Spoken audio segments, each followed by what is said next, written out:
సరస్వతి పుష్కరాల సందర్భంగా కాళేశ్వర ముక్తేశ్వర స్వామి ఆలయాన్ని వాళ్ళ దర్శించుకోవడం జరిగింది.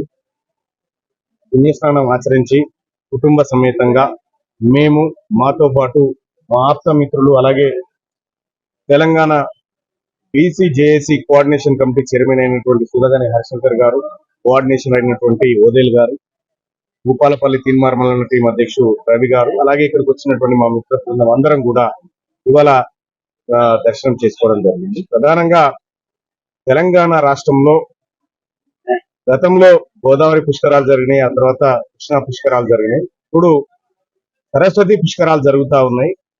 ఇది వాస్తవానికి తెలంగాణ ప్రాంతంలో అత్యంత ఆధ్యాత్మిక కేంద్రంగా విలసిల్లేటువంటి ఈ నది ఒడ్డున ఈ కార్యక్రమాలు జరగడం, ఆ తర్వాత తెలంగాణ రాష్ట్రం సుభిక్షంగా ఉండాలని, ప్రజలందరూ సుఖ సంతోషాలతో ఉండాలని, ప్రజలందరికీ మంచి జరగాలని మనసారా కోరుకున్నాం.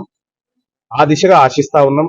ఆ ముక్తేశ్వర స్వామి ఆలయం ఆ ఏదైతే చరిత్ర ఉందో ఆ చరిత్ర అంతా కూడా చాలా మంది తెలుసుకోవాల్సింది. నాకు అయ్యవారు చెప్తా ఉంటే నేను కూడా కొంత యమధర్మరాజు కాడి నుంచి అన్ని చెప్తా ఉంటే నేను కూడా కొంత ఆశ్చర్యానికి గురైన.